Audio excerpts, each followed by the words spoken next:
क्या आपके घर के अंदर लगे हुए इस तरह की बिजली के बोर्ड के अंदर लगा हुआ जो रेगुलेटर है और जो स्विच है, जब ये खराब हो जाता है इनमें से कुछ भी एक, तो आपका पंखा बंद हो जाता है? और क्या आपको भी भारी गर्मी के अंदर इलेक्ट्रीशियन के नखरे उठाने पड़ते हैं? तो दोस्तों अब आपको ऐसा बिल्कुल भी करने की जरूरत नहीं है, क्योंकि आज मैं आप लोगों को एक ऐसा तरीका, ऐसा सीलिंग फैन का वायरिंग बताने जा रहा हूं जिससे कि दोस्तों अगर आप अपने घर के अंदर एक बार करवा लेते हैं तो आपको नहीं ज्यादा तो कम से कम 10 सालों के लिए छुट्टी हो जाने वाली है। आपके फैन का रेगुलेटर और फैन का स्विच खराब नहीं होगा, आपको धोखा नहीं देगा। अगर वो धोखा देता है, अगर वो खराब हो जाता है, तो भी दोस्तों उससे आपको कोई भी परेशानी नहीं होने वाली। आपके बोर्ड का चाहे स्विच खराब हो जाए, चाहे रेगुलेटर खराब हो जाए, इनमें से कोई सा भी खराब हो जाए दोस्तों, आपका जो छत का पंखा है वो बंद नहीं होगा, वो चलता ही रहेगा। क्योंकि दोस्तों आज मैं आप लोगों को सीलिंग फैन रेगुलेटर के 3 ऐसे डिफरेंट टाइप के कनेक्शन बताने वाला हूं, जिनका अगर आप लोग अपने बिजली के बोर्डों के अंदर सीलिंग फैन के रेगुलेटर और स्विच के साथ कनेक्शन करते हैं, तो आपका जो पंखा है दोस्तों, वो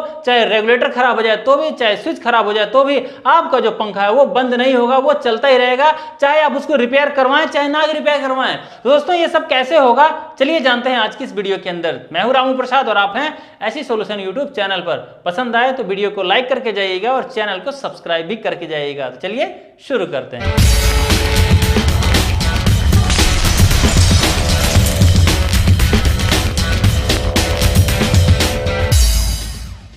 दोस्तों जैसा कि आप लोग जानते हैं कि हमारे घर के अंदर जो बिजली के बोर्ड लगे हुए होते हैं उसके अंदर एक रेगुलेटर लगा हुआ होता है और एक स्विच लगा हुआ होता है हमारे पंखे को ऑन करने के लिए और उसके जो कि स्पीड को कम ज्यादा करने के लिए, यानी कि उसकी स्पीड को कंट्रोल करने के लिए ये हमारा स्पीड कंट्रोलर लगा हुआ होता है, जिससे कि हम इसकी स्विच को ऐसे ऑन करते हैं और इस रेगुलेटर को इस तरह से ऐसे घुमाते हैं तो हमारा जो पंखा है ऊपर ये ऑन हो जाता है और वो चलने लग जाता है। लेकिन दोस्तों यहीं पर अगर हमारा इस पंखे का रेगुलेटर खराब हो जाए, चाहे हमारे स्विच खराब हो जाए, दोस्तों हमारा जो पंखा है ये पूरा का पूरा एकदम से बंद हो जाएगा। कुछ भी इसमें से खराब हुआ तो हमारा पंखा बंद हो जाएगा और जब तक हम इसमें से उस चीज को चेंज नहीं करवाते तब तक हम अपने पंखे को यूज नहीं कर सकते, उससे हवा नहीं ले सकते। लेकिन दोस्तों आज मैं आपको जो तरीका बताने वाला हूं उसमें चाहे आपका ये स्विच खराब हो जाए तो भी और चाहे आपका रेगुलेटर खराब हो जाए तो भी, यानी कि दोस्तों अगर आपका रेगुलेटर खराब हो गया तो आप स्विच से अपने पंखे को चला सकते हैं और अगर स्विच खराब हो गया तो आप अपने रेगुलेटर से अपने पंखे को ऑन ऑफ कर सकते हैं और स्पीड को कम ज्यादा भी कर सकते हैं। दोस्तों चलिए आपको सीधे दिखाते हैं इसका कनेक्शन कितने टाइप के कनेक्शन होते हैं और उसको कैसे कैसे किया जाता है। दोस्तों इस बोर्ड को हमने देख सकते हैं खोल दिया और इसके अंदर जो स्विच और रेगुलेटर लगे हुए हैं ये दोनों के दोनों सही हैं, पूरे नए हैं, इसमें कोई दिक्कत नहीं है।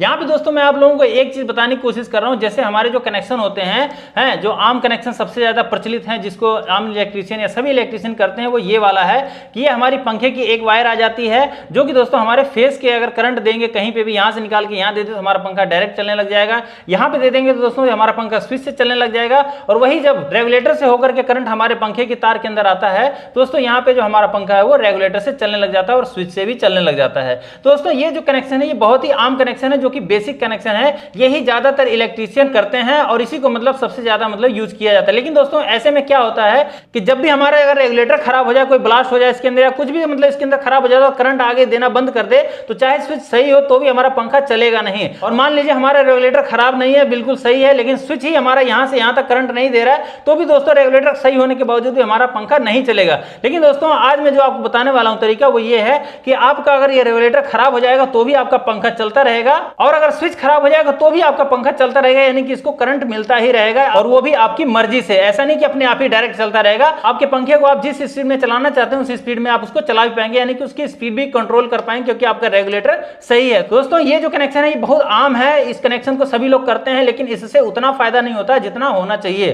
दोस्तों 3 प्रकार के कनेक्शन होते हैं, वो कौन कौन से कनेक्शन होते हैं मैं आपको बता देता हूं। तो पहला तो होता है बेसिक कनेक्शन, जो कि आपने इस बोर्ड के अंदर देखा, यही सब लोग करते हैं। और दूसरा होता है दोस्तों बाईपास कनेक्शन, जिसके अंदर दोस्तों आपका रेगुलेटर खराब हो जाए तो भी और आपका स्विच खराब हो जाए तो भी आपका पंखा जो कि दोस्तों बंद नहीं होगा, वो चलता ही रहेगा, वर्क करता ही रहेगा। और तीसरा दोस्तों होता है स्मार्ट कनेक्शन। और इसी के साथ दोस्तों मैं आप लोगों को एक कनेक्शन और बताने की कोशिश करूंगा कि जिसके अंदर आप, जैसे कि इसके अंदर आपने देखा यहाँ पे टेप लगा हुआ है, टेपिंग की गई है। दोस्तों यहाँ पे आपको टेप भी लगाने की जरूरत नहीं है, बिना टेप को लगाए ही आप इसका कनेक्शन कर सकते हैं और कहीं पे भी आपका वायर वगैरह का शॉर्ट नहीं होगा। दोस्तों ये 3-4 टाइप के कनेक्शन होते हैं, अगर आपको पता है तो अच्छी बात है, लेकिन नहीं पता है तो चलो सिखाते हैं। तो दोस्तों यहाँ पे आप देख सकते हैं ये जो कनेक्शन है आम कनेक्शन है और इसको सभी लोग करते हैं और इसी को बेसिक कनेक्शन कहा जाता है। यानी कि हमारी जो वायर होती है दोस्तों फेज की, हमारे स्विच के एक टर्मिनल के ऊपर आ जाती है और वहां से जब स्विच को ऑन करते हैं तो वहां हमारे दूसरे टर्मिनल पे फेज जाता है और वहां से कनेक्शन होकर हमारे रेगुलेटर के अंदर जाता है और रेगुलेटर से होकर के हमारे सीधे पंखे के अंदर चला जाता है, जिससे कि हमारा पंखा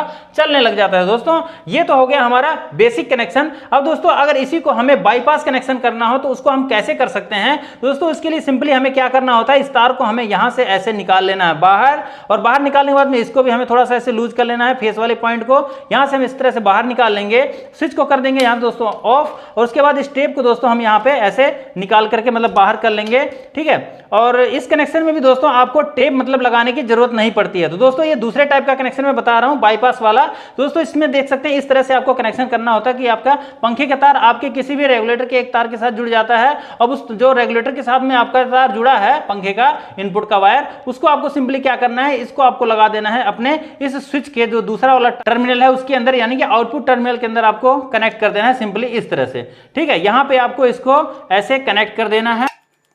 और उसके बाद दोस्तों रेगुलेटर का जो हमारा दूसरा वायर बचता है इसको हमें लगा देना है अपने इस स्विच के जो फेज वाली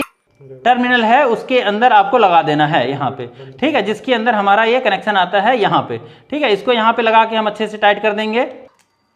ठीक है। अब देखिए ये किस तरह से काम करेगा। देखिए कि जैसे हम नॉर्मल कनेक्शन अपने जब पंखे करते हैं, यानी कि हमारे बिजली की बोर्ड के अंदर रेगुलेटर नहीं लगा हुआ है, तो हम क्या करते हैं कि स्विच के अंदर हमारा जो फेस का तार आता है एक टर्मिनल पे तो आता ही है, दूसरे टर्मिनल के ऊपर जैसे हम बल्ब वगैरह का कनेक्शन करते हैं वैसे हम पंखे का तार लाके लगा देते हैं, जिससे हमारा जो पंखा है दोस्तों स्विच दबाने के बाद में डायरेक्ट ही चलता रहता है, जैसे कि अभी भी ये चल रहा है, आप ऊपर देख सकते हैं, ठीक है। हमारा पंखा ये डायरेक्ट चलने लग रहा है, ठीक है, स्विच जैसे हमने ऑन किया। अब दोस्तों यहाँ पे क्या होगा कि जब हमने इस तरह से रेगुलेटर का कनेक्शन यहाँ पे कर दिया है, यानी कि रेगुलेटर के दोनों तार इसके अंदर लगा दिए हैं, तो क्या होगा कि अब हमारा जो स्विच है अगर खराब हो जाए, यानी कि अभी बंद है तो समझ लीजिए खराबी है, कनेक्शन आगे नहीं दे रहा है, जिससे हमारा पंखा नहीं चल सकता। लेकिन दोस्तों अगर ये खराब हो जाए तो भी हमारा जो पंखा है वो इस स्विच के साथ में ऑपरेट हो जाएगा पूरी तरह से, क्योंकि इसके अंदर स्विच भी होता है। इस जगह पे आकर के आप देख सकते हैं, नजदीक से अगर आप देखेंगे तो यहाँ पे आपको पता चलेगा, जो बिंदी आपको नजर आ रही है अगर ये ऑफ पे रहेगी तो ये स्विच का काम करेगा, और यहाँ पे हमारा पंखा बिल्कुल भी वर्क नहीं करेगा। देख सकते हैं ये जो अभी हमने चलाया था उसी से चल रहा, नहीं तो यहाँ पे करंट नहीं जा रहा है, ठीक है।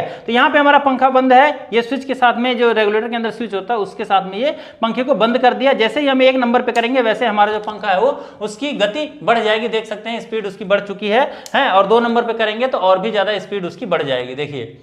हमने 2 नंबर पे कर दिया तो यहाँ पे स्पीड इसकी और बढ़ गई है। तो दोस्तों यहाँ पे ये हमारा जो रेगुलेटर है ये स्विच का भी काम करता है, और रेगुलेटर के यानी कि स्पीड को कंट्रोल करने का भी ये काम करता है। तो दोस्तों यहाँ पे हमारा जो रेगुलेटर है, मान लीजिए ये रेगुलेटर खराब हो जाए तो ऐसे में क्या होगा कि हमारा जो रेगुलेटर मान लीजिए इसे हमने बंद कर दिया, और बंद करने का मतलब यही है कि ये आगे करंट नहीं दे रहा है, यहाँ से जो करंट इसके अंदर देना चाहिए वो नहीं दे रहा है। तो दोस्तों क्या होगा, ऐसे में हम अपने इस स्विच का इस्तेमाल करके अपने पंखे को डायरेक्ट चला सकते हैं, और फुल स्पीड में हमारा पंखा चलता रहेगा, इसको चलने में कोई भी दिक्कत परेशानी नहीं होगी। आराम से हम इस अपने जो रेगुलेटर है हमारा इसको हम चेंज करवा सकते हैं इलेक्ट्रीशियन को 1 दिन में, 2 दिन में, महीने भर में बुला करके, क्योंकि दोस्तों ज्यादा गर्मी पड़ती है तो वहां पे हमें अपने पंखे को फुल स्पीड में ही चलाने की जरूरत पड़ती है, हम उसको मंदे में नहीं चलाते हैं। लेकिन दोस्तों अगर आपको बदलवाना है तो बदलवा सकते हैं, लेकिन आपका पंखा जो कि गर्मी में आपको परेशान नहीं करेगा, यानी कि आप परेशान होने से बच जाएंगे अगर इस तरह से कनेक्शन करवा लेंगे। देख लीजिए बहुत ध्यान से, ज्यादा कोई डिफिकल्ट नहीं है, बहुत सिंपल तरीके से आप इसका कनेक्शन कर सकते हैं कि मतलब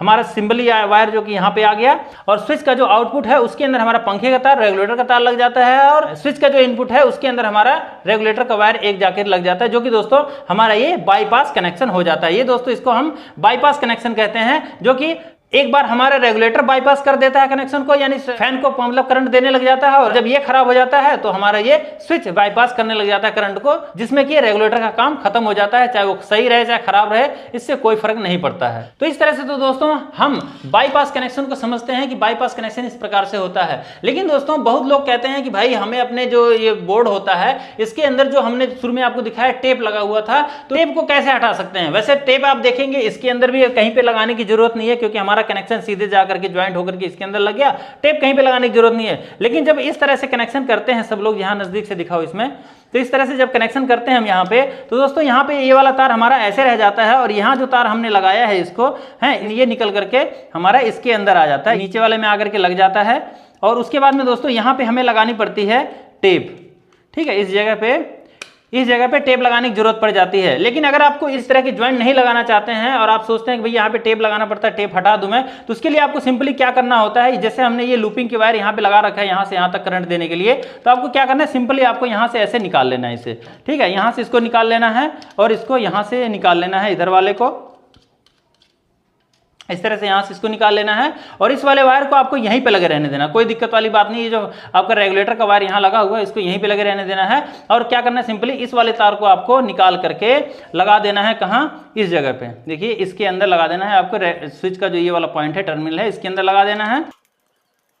और उसके बाद इस तार को दोस्तों रेगुलेटर का जो दूसरा तार बचा हुआ है, देखिए इस तरह से हमारे ये दोनों रेगुलेटर का एक तार नीचे लग गया और एक ऊपर में लग गया। और उसके बाद इस वाले तार को दोस्तों आपको सिंपली क्या करना है, यहाँ पे ला करके लगा देना है इसमें, ठीक है, फेस के वायर के अंदर कनेक्ट कर देना है ला करके सिंपली। और ऐसे में दोस्तों आपका जो टेप लग रहा था यहाँ पे, यानी टेप लगाने के लिए ज्वाइंट बचा हुआ था इस तार के अंदर, वो नहीं बचेगा। और ऐसे में भी यहाँ से मतलब आपके जो रेगुलेटर उसके अंदर फेस का करंट आ जाएगा, यहाँ से फिर इसके अंदर जाएगा, लेकिन जब तक स्विच आप ऑन नहीं करेंगे तब तक दोस्तों आपका जो पंखा है ये ऑन नहीं होगा, यानी कि दोस्तों आपका पंखा चलेगा नहीं। जैसे अब इसको मैं जैसे बढ़ा देता हूँ यहाँ पे, जैसे 4 नंबर पे कर दिया, फिर भी हमारा पंखा रुका हुआ है, ये चल नहीं रहा है। तो दोस्तों ये कैसे चलेगा, करंट तो हमारे यहाँ पे पूरा मिल रहा है, मतलब यहाँ तक तो आ रहा है, लेकिन पंखे के अंदर देख सकते हैं जब तक हम स्विच को ऑन नहीं करेंगे, देखिए यहाँ तक हमारा करंट आ रहा है पूरा, लेकिन जब तक हम स्विच को ऑन नहीं करेंगे तब तक हमारा जो पंखा है वो ऑन नहीं होगा। तो दोस्तों यहाँ पे हम पंखे को इस तरह से ऑन करते हैं स्विच को और हमारा पंखा चलने लग जाता है, देख सकते हैं। और हमारे जो यहाँ पे करंट आ रहा था नीचे में, यहाँ देखिए यहाँ करंट आ रहा था, अब यहाँ पे भी करंट आने लग गया। दोस्तों इस तरह से भी आप अपने टेप को हटा सकते हैं। दोस्तों इस तरह से हम अपने पंखे का 3 प्रकार से कनेक्शन कर सकते हैं। इसके अलावा चौथे प्रकार का भी कनेक्शन है दोस्तों, जो स्मार्ट कनेक्शन होता है। उसके लिए आपको क्या करना होता है, जो हम बेसिक अपने रेगुलेटर का और स्विच का कनेक्शन करते हैं, सिंपल इसी तरीके से किया जाता है उसके अंदर कनेक्शन।